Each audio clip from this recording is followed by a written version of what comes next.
started.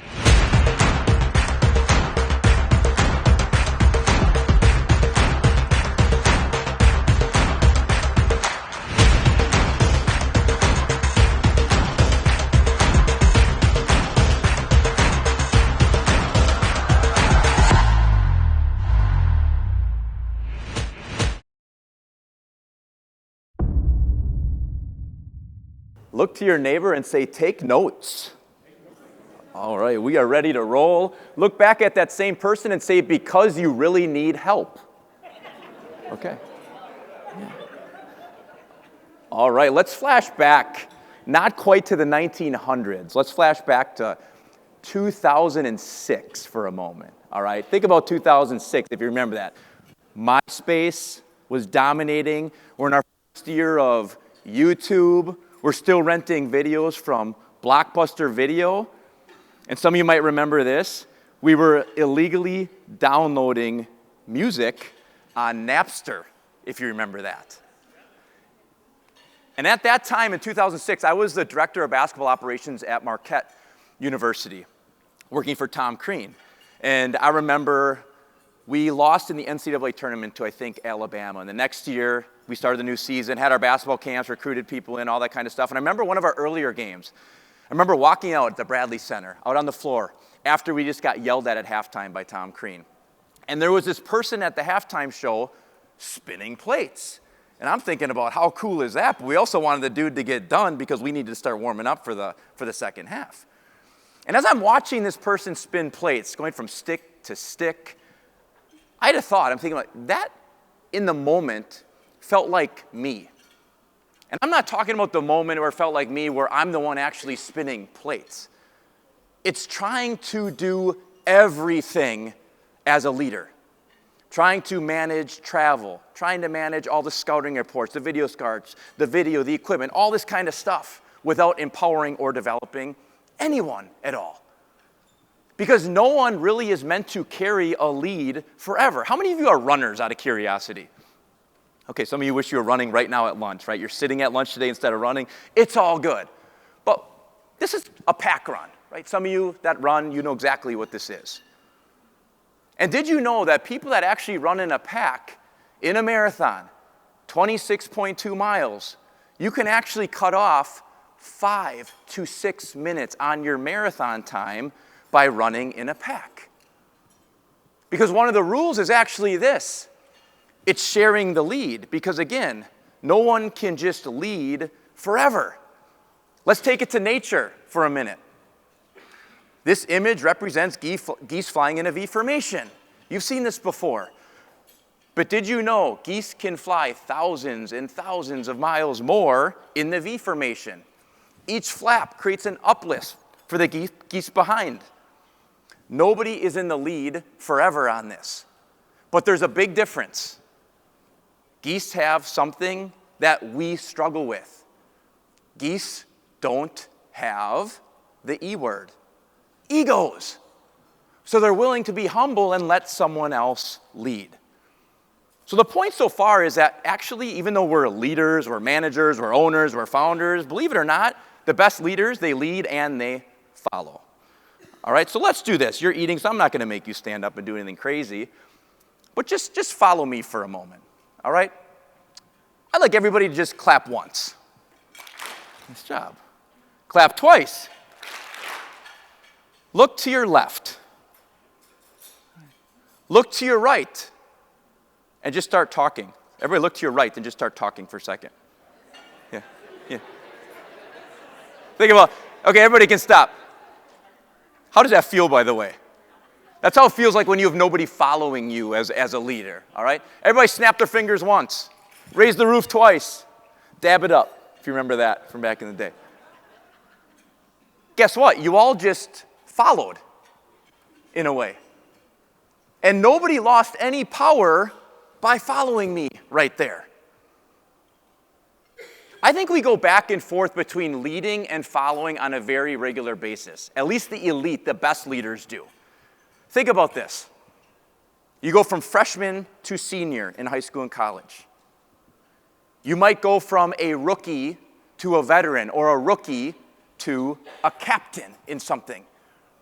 You might go from individual contributor to a manager, manager to an owner. In a 90-minute span at work, you might go from leading a department meeting to walking 50 feet or less into your boss's office and following them in a one-on-one meeting. So leadership is not static. It's moving, it's variable, it's shifting from leading to following back and forth. Let's do a frustration check for a moment. Stand up if you get frustrated by a direct report that reports into you. I'm not going to make you talk and come up here. Just stand up if you get frustrated by somebody. Or raise your hand if you don't want to stand up. All right? Okay, and if you didn't raise your hand or stand, you're lying. Okay? All right, how about this one? Raise your hand or stand up if you get frustrated by a boss, founder and owner. Hopefully they're not here. Hopefully they're not next to you. Right? And here's the issue with that. Frustration is inevitable. But the issue is, if that's ongoing and you're constantly frustrated with your direct reports and they see that, and you're constantly frustrated with your boss and they see that, people tend to completely shut down, is what happens. And then in a business or an organization can feel like blind obedience. People are just following because they have to, because of your title, position, or rank, which is actually the lowest level of leadership. So following well is not completely shutting down your voice, all right? Anybody ever heard it's lonely at the top before? It's lonely at the top. And a lot of times it's lonely at the top because people are not really following you. You're not being open. And a lot of times this happens because of, anybody open door policy before? It sounds great, doesn't it? Like, I have an open door policy. And here's what an open door policy a lot of times looks like. So I'm at my desk in my office, if you go on site somewhere, and I got my computer in front of me, and I'm typing away. And if your office is anything like mine, like you can fly a frickin' airplane in that place. You got these monitors up here, you got your phone on this perfect little stand propped up at you, and then your open door policy comes, someone comes through the door, and you're still working on all your things. And they're trying to talk to you, and you're like, yeah, okay, whatever, and you never like swiveled your chair this way and shut that stuff down, or you never got up and went to a different table to have a conversation with that person. Or you didn't politely say to that person, right now I got to knock out this project, I'll circle back around with you in an hour or two. And then that open door policy becomes a closed door, even though it's an open door policy. Instead of doing something as simple as taking a walkthrough, getting out of your office, which to me is a real open door policy, getting out, connecting, and walking the crowd and meeting and interacting with different people intentionally. So leadership does not happen in isolation, even though you started your company and worked your way to the top. Let's go from 2006 to 2009. Sasquatch Festival, all right, in George, Washington, all right? And I'm going to play just a couple short video clips of what that festival looks like, and maybe some of you remembered this. Check this out. It's kind of weird, isn't it? And that's not Dan. Somebody asked me if that was Dan. That is not Dan, okay? All right. And then you got fast forward just a little bit.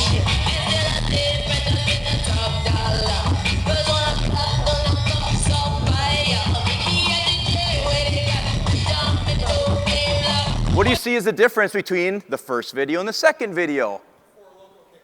Yeah, somebody joined the party, right? Yeah, exactly. And how about the last one? This is about 2 minutes later.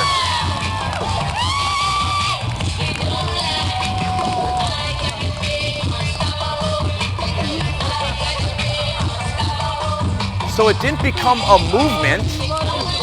It doesn't become leadership until what? Somebody actually joins in, which is called the first follower, and then ultimately a second follower, a third, and then you finally create a movement. So followership actually does build leadership. Some of you might know this person up here. His name is Ed. Ed runs a company called Arch Solar, and they started in the early 2000s. And I remember him telling a story about how they were kind of flat, and they were about $2.5 million a year. Really, really long time. Fast forward 10 to 15 years, And all of a sudden, he started seeing a spike in numbers. Well, what was the difference? Their business is on an old farmhouse. It still is to this day, continuing to expand.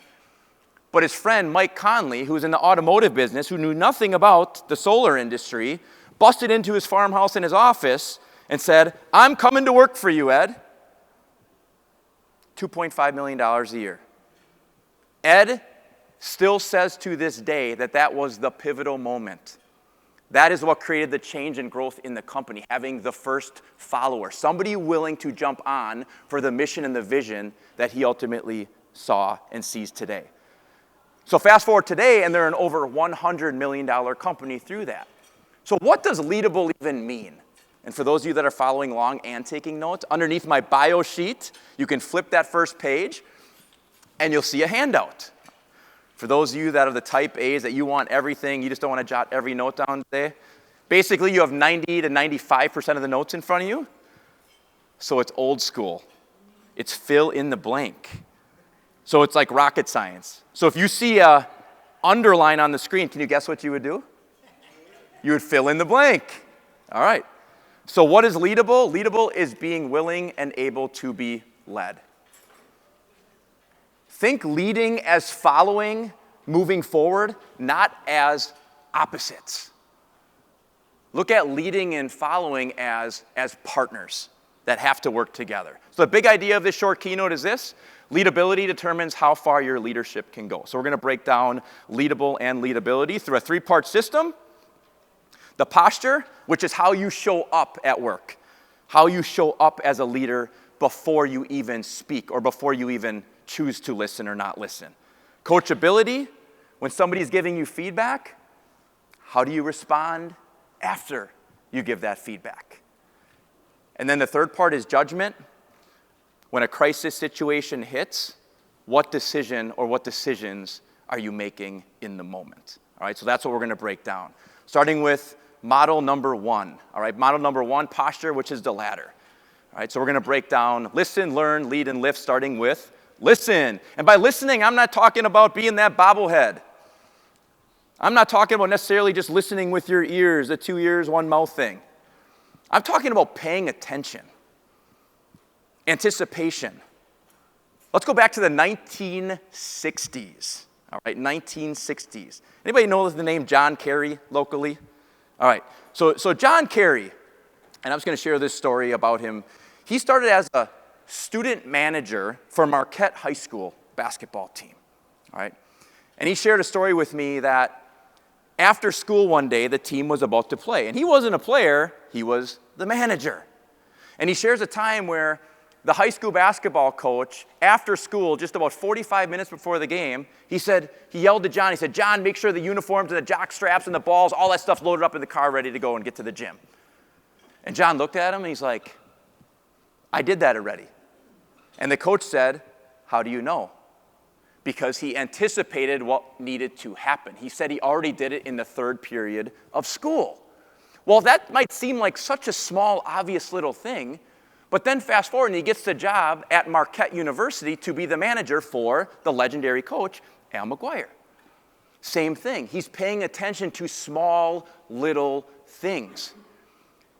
If you watch media today, how many players are somewhat jerks when they're asked a bad question? Or coaches are jerks. Sure, the media shouldn't ask certain questions, whatever. But he paid attention to Al, and Al answered every question with professionalism. He treated every usher and employee like they were the best person or thing in the world that mattered and had value, and bartenders. And he started to live his life that way, and fast forward, and he spent 36, 37, 38 years running the MAC Fund here locally. And he told me about a time after COVID. And he was at an event, I think this was at Lambeau Field. Aaron Rodgers was still here.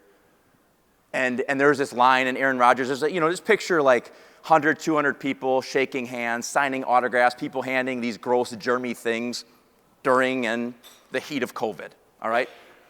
And John just opens up his coat pocket. He could picture and visualize Aaron Rodgers getting grossed out through all of this. And John just opens his jacket pocket and gives him the hand sanitizer. Aaron Rodgers says back to him, you always know exactly what I need at the exact moment I need it. So this is the listening I'm talking about as a follower. Trust doesn't come from dominating the room. It comes from truly listening and paying attention. All right, so now let's move from listen into learning, turning what you learn and notice into personal and professional growth. Let's go back to 2000, all right? You might remember that we were moving on from County Stadium and into Miller Park, all right? And one of my first real jobs, I was at Wisconsin Lutheran College. One of my first real jobs was the vending manager for the Milwaukee Brewers when Miller Park opened. So you know the dudes that walk around and the gals are selling peanuts and beer and walk in the concourse and all this kind of stuff. So I was managing that group. So they went from about 50 vendors at County Stadium, give or take, to 200. And I was there when the seats were just being installed, no field, really nothing. We were driving around golf carts, bringing product and beer into the vending commissaries and concession stands at that time. And I think back to this moment, and I'm talking about learning. When I was in college in the early 2000s, late 1900s, I don't know about you, but I don't think we ever heard the word leader. We never learned about leadership.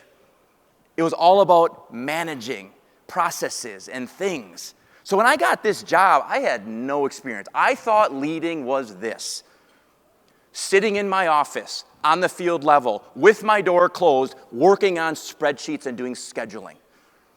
I thought leadership was quickly walk around, say hi to some people, and then seventh inning, everything would close down. I got a big cookie tray from the club level and ate it, went to my office and just pounded that thing and ate it.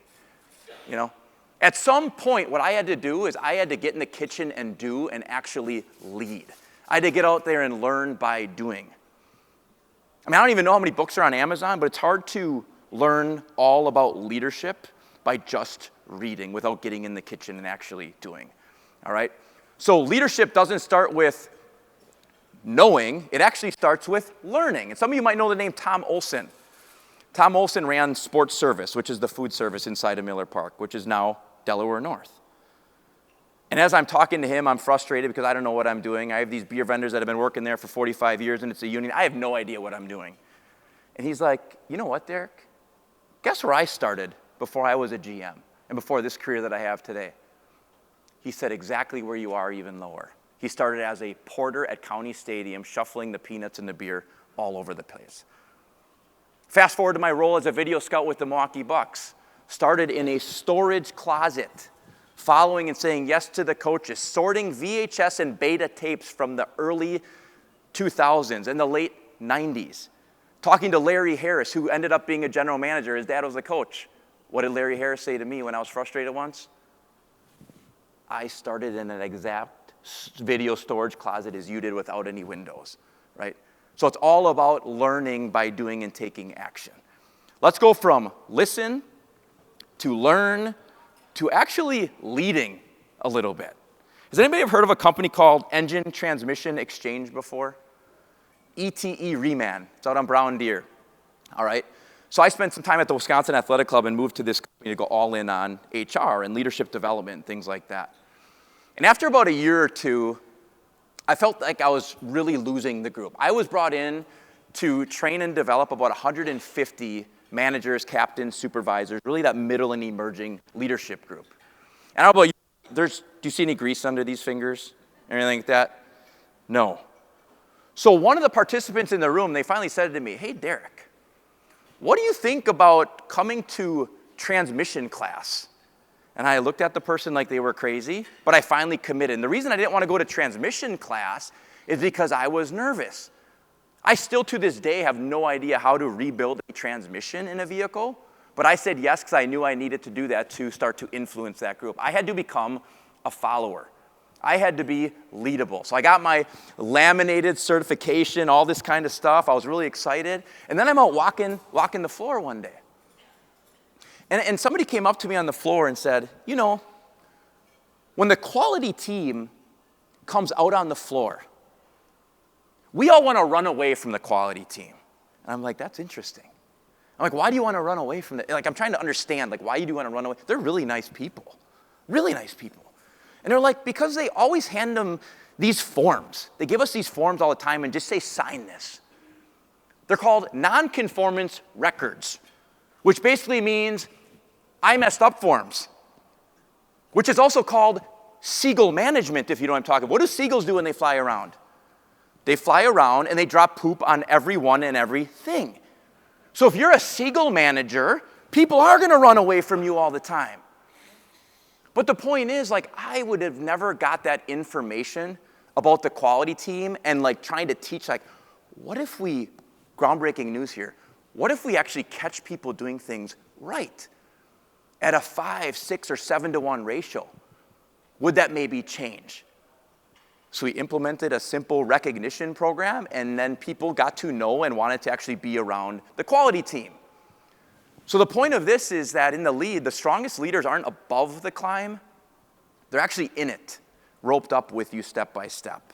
All right? So let's move from lead. Remember, we're in posture. We're showing up. How do we show up? How do we show up as a follower? Are we leadable or not? All right? Let's go to lift for a moment. Using your influence to help others grow and succeed. Anybody know who this is? Yes, she's like everywhere, isn't she? Everywhere I look, this person is. I'm surprised she's going to run in this room in a second here. So Nina Johnson right now is a VP at a bank, all right, locally. And I remember Nina telling me, what happened in 2008? Anybody remember? I mean, things just crashed. So in banking, I don't know a lot about banking. Like Fred from Horicon, one of the sponsors, is going to have to tell me about banking a little bit back there. But I do know one thing. The numbers and the math probably didn't work so well in 2008. People were struggling. People were stressed and exhausted. Nina was like a middle manager. Her office was by the elevator. The C-suite and the high-level VPs, can you guess whose office they went to open up and say they were scared and cry to? Middle manager, who was Nina. I mean, we hear about empathy, and so often we think empathy is all about downward empathy. But there's actually something called upward empathy, right? Because our leaders in this room, I guarantee you, people in this room, founders, owners, executives, C-suite, you're carrying things too. Part of being leadable is being able to help the people that are also above you in those roles. Let's go to model number 2. Moving from posture, how you show up before a situation, into coachability, which is about you receive some feedback. What are you going to do with that feedback, if anything? All right? So the first part we're going to break down is just ask. All right? Asking, inviting feedback instead of waiting for it. Any speed skating fans out there? Couple? Anybody know who this is? You win a book if you know who this is. Nobody. I will not tell her, okay? Close, but no. It's not Bonnie Blair.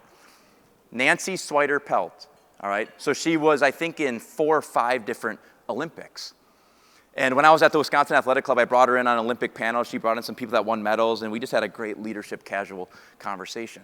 And I'll never forget what she said to me and to that group. She said, I'm lazy. I'm thinking to myself, that makes absolutely no sense. 4 or 5 Olympics.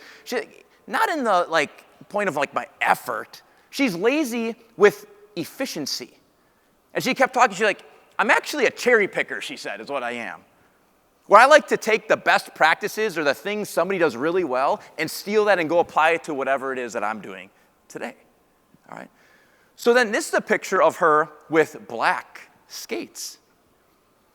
What color do ladies typically wear, at least back then? White skates. Why did she go to black? Because the boys were always faster than her. So she's like, I'm going to put the black skates on from here on out, and I'm going to follow and do everything I can to see what the boys are doing to increase my time. Nancy burned out of skating at a younger age, and she kind of gave it up because she was sick of coaching herself. She didn't have anyone coaching her. So she unintentionally actually became a follower. So she went to Wheaton College to get a degree, and as she's walking around, the swim coach said this out loud: we need bodies in the pool. And she went up to the swim coach and said, I'll do this if you tell me exactly what I need to do, because I know nothing about swimming. And what she learned from that is they were doing something that's really popular today, and it wasn't in the 1900s. And it was interval training. I mean, we see and hear about interval training all the time, and she couldn't believe that interval training would make her a faster swimmer. And guess what? It did. Can you guess what she applied as a skater when she went back to speed skating? Interval training. When everybody out there thought she was absolutely nuts. And she took that same concept and went in and used that interval training as a coach. And the rest is history. Moving from ask to then actually accepting feedback. Staying open. Anybody on digital HR platforms? Like an HRIS system, they would be called. It used to be paper. A lot of people are nodding their heads, yes. And I remember at the Wisconsin Athletic Club, we loved the paper, okay, like a lot of paper. It was crazy.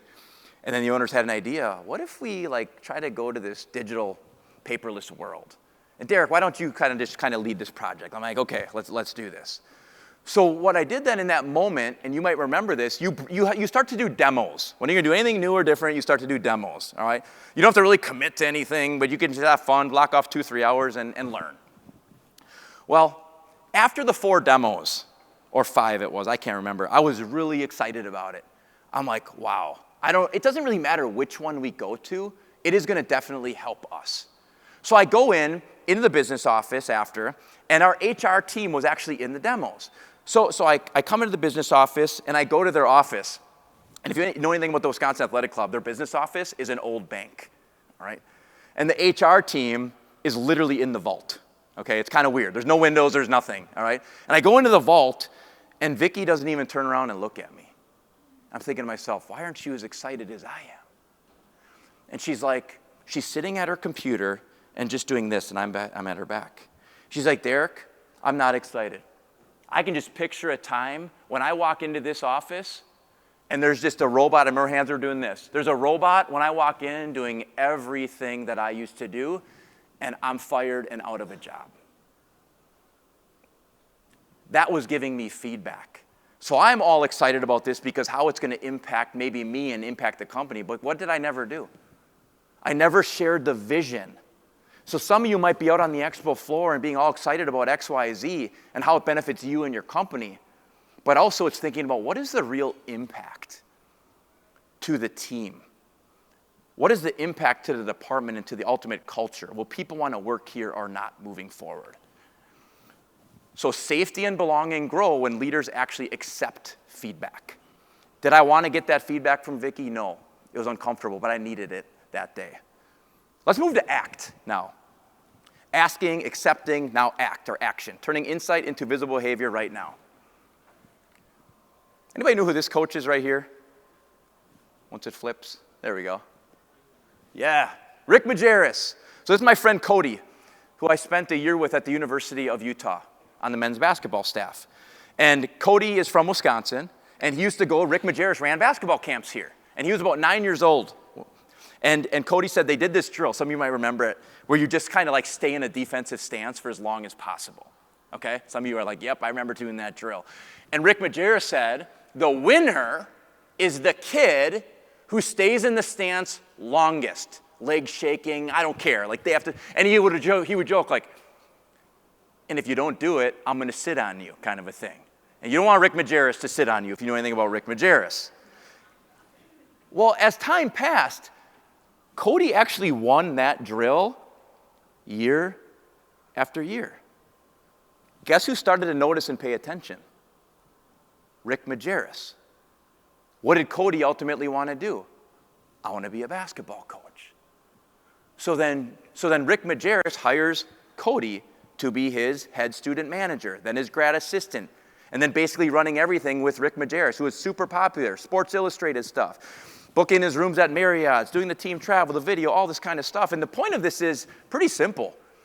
The fastest way to become a leader is often to become the best follower in the room.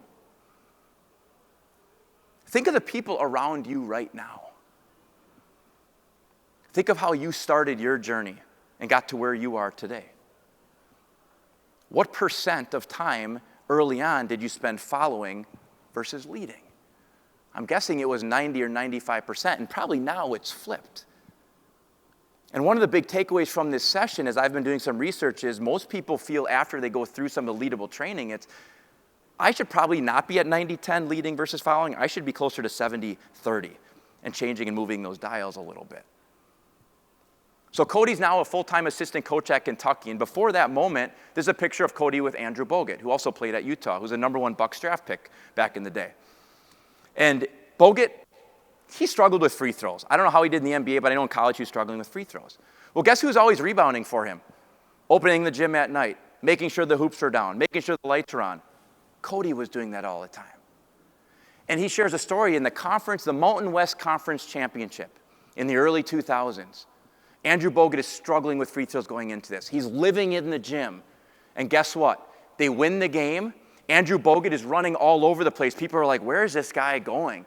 Guess who he's running to find? He's running to find Cody and give him the biggest hug in the world. And all he said to Cody was 7-4-7. And that's what ultimately won that game. So teams win when the star shines. Stars shine because others do a lot of consistent work. All right? Let's move from action now to advancing. Like, how do you do this stuff not just in a moment, but long term? All right? Building momentum long term.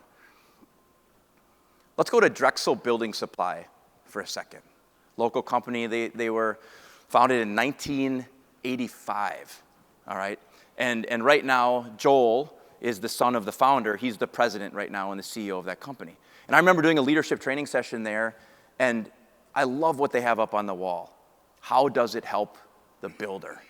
It's the mindset of, yes, we can learn in this room, yes, we can take action, but ultimately it's about momentum moving forward on how it helps the builder, which ultimately then will help our clients and our customers. Well, as I'm doing, I think I did a time management session in the morning, and in between the break of going to the next session, Joel came up to me and he said, hey, Derek, can I just go in front of the group and just share something? I'm like, okay, you hired me, you're the president. Like, yeah, I think you're okay coming in front of your team and sharing some information. So Joel comes up and he talks about their company core values, which I'm sure all of you have, right? You have company core values. Whether you know them or not, that's a whole other thing, right? But they have their values. And I remember early on when he took over as president, they were like firing people. They were going through some challenges. So he had to rewrite basically these values so people would actually live them. And if you look at the change value that's circled, unless there's action, that's really just a word on the wall or a PowerPoint slide. Because core values, think about this. It's very simply what you want to experience as a company. That's it. Your core action might be non-existent. Your core action is what you actually do to live the core value. So your core value plus your action, what you do every single day, should ultimately equal your core result or your impact on other people.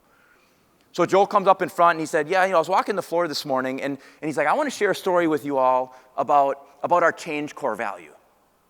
And he started talking about how they sell and ship doors, obviously. They're a building company.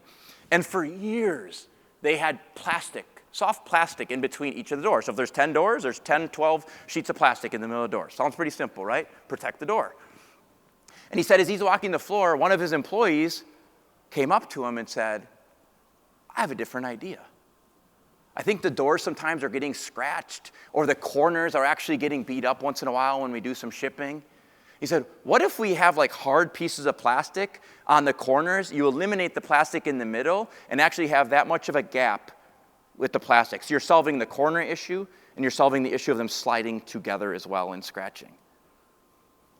That simple example only happens, why? Because somebody was open to go to Joel. True story.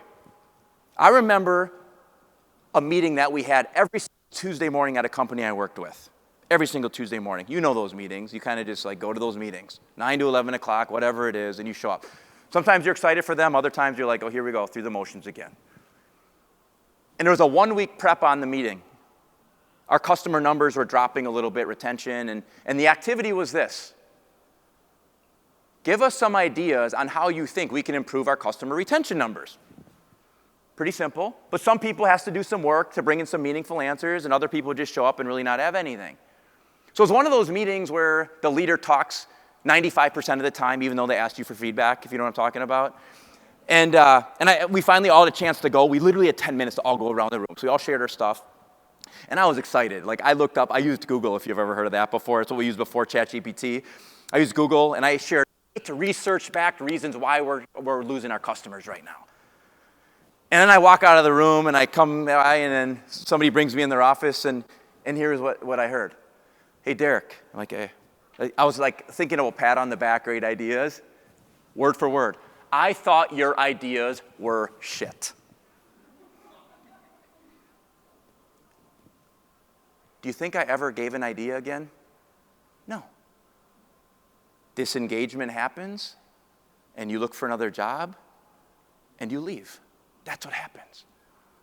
So you might think you're open as a leader, but if you have one micro moment like that obviously is going to change your relationship with that person, but do you think that person, me, is going to tell anybody else what happened? Yes.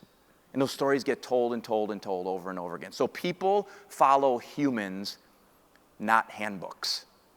People follow humans, not handbooks. Let's go to the third part of the model, the spectrum. So this is kind of in the heat of the moment, like, what are you going to do? All right? So this is unleadable, leadable, leader, unstoppable. Now I want to be clear. This is fluid. So this doesn't mean that you just fall on unleadable and you're always sitting on unleadable. In the moment, you can choose to be unleadable. Like in that moment, my boss, in my opinion, was unleadable. And unleadable then creates more unleadability, is what happens. It's like that barrel of rotten apples. You put one in there and they all become rotten. That's the same thing with leadability. All right? So let's start with unleadable. When pressure, ego, or certainty shuts down learning. So here's a picture of Tom Crean. You might remember this guy. All right, look at him. So if you knew anything about Tom Crean, he was like, kind of like nuts. Great coach, love him, good friend of mine, right? But he was like Bobby Knight back then, all right? And I was in my mid-20s, so I was actually scared of this guy. I moved on from working for George Karl and Terry Porter in the NBA, who are actually pretty low-key and easygoing, especially Terry Porter, all right? Terry Porter's probably the quietest person in the practice facility. And then I wanted to get closer to the court, and the chances of me coaching the NBA were slim to none, being a video guy. So I had to get to the college court and get closer and like get my hands on and try coaching like live and in action. And I remember I was so afraid of him, even though he hired me. I would try to never talk to him, ever. And it was 5 weeks on the job only. And I started doing this, and I save everything. I save every file, like it's kind of dorky. But here are the 5 memos I sent. I would literally wait for him to leave, and then I would throw a memo under his door on his desk if his door was left open at night. Or I would get to him and race to the practice facility, the Al McGuire Center, as early as possible, and get it on his desk or under his door before he would walk into the door. Because I didn't want to talk to him. I was afraid. It's just so stupid looking back. I was 25 years old. So dumb. I was afraid that he was going to yell at me for something that I put in a memo, even though it was all about helping them with their camps and their equipment and their travel and things like that. And he finally said to me on, I think it was October 25th, he's like, Derek, just stop with the memos. And he just kind of laughed. Like, just come and talk to me. How simple is that? So in that situation, I think leaders have to actively dismantle fear. You have to make it okay for your employees to come and ultimately talk to you and have a conversation with you. Because a lot of times, especially early on, they are afraid of your power and your position. Let's go to leadable. Choosing openness over ego in the moments that matter most. Choosing openness over ego. So we're going to go to 2003. All right, 2003, George Karl's fired. Terry Porter comes in for the Milwaukee Bucks. All right. And Terry Porter needs a top assistant coach. All right? He doesn't have a top assistant. He's a new coach, all right? Never coached before. Playing the NBA for a long time. Playing and coaching are different. Think about your teams. When you promote the best individual contributor to a leader, it doesn't go so well a lot of times, right? Completely different skill set. So he had to bring in a coach that had a ton of experience. So he brought in a guy named Mike Schuler, who was the NBA Coach of the Year back in the late 70s with the Portland Trail Blazers. Great guy. And he comes into the video room, and he's like, he's from Arizona. This is important to know. Basketball season is played a lot in the winter, all right? And he's like, Derek, I have an idea. He's like, you don't make much money in this video room, do you? I'm like, yeah, no, thanks for pointing that out. A guy making $500K a year in the early 2000s, I'm making $9 an hour, okay? $9 an hour. He's like, yeah, so all these road trips we go on between November and February, he said, I think you should collect all the players' and coaches' keys. This is before remote starters. All right? You collect all their keys, and then when we're about to fly away from Houston or San Antonio, you go to the airport, scrape off all of our cars, and line them all up, and they're warmed up and ready to go for us. And I'm thinking to myself, is this guy really nuts? Everybody's telling me how great of a job I have. All my friends are like, you get to work in the NBA. I'm in a video storage closet with no windows, and I'm a valet. And this is crazy. I made more money valeting for these guys than I made the entire year working for the Milwaukee Bucks. It was the best gig I had in the world, all right? But I had to be leadable. I had to say yes to that, all right? I probably am not getting that job at Marquette and being recommended by those coaches if I'm not doing these kinds of things. Leadable people don't say that's not my job. They asked what would help the team right now, and you go all in and do it. So let's go from unleadable to leadable, then to leader. Knowing when to step forward and when to get out of the way. Meet my friend Jordan Ponder. Some of you might know him. He's pretty high in the fire department world in the city of Milwaukee. And he shared a story about there's a burning building, and he's running in it, and he knows exactly what to do. So he talks about how you have to know when to really put your captain suit on, but also when to step back and take it off. So he's in this fire, and then he kind of is going over doing his thing, and then there's a junior firefighter over here. And he asks a simple question.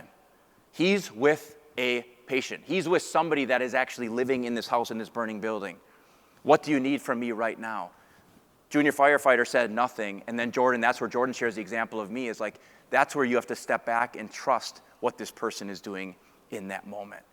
He refers to it as beautiful unconsciousness, all right, which is the moment when leadership isn't owned by one person and trust guides the action. This can take time to get to this point. Let's go to unstoppable, the last piece of the spectrum. When one decision creates a movement far beyond you.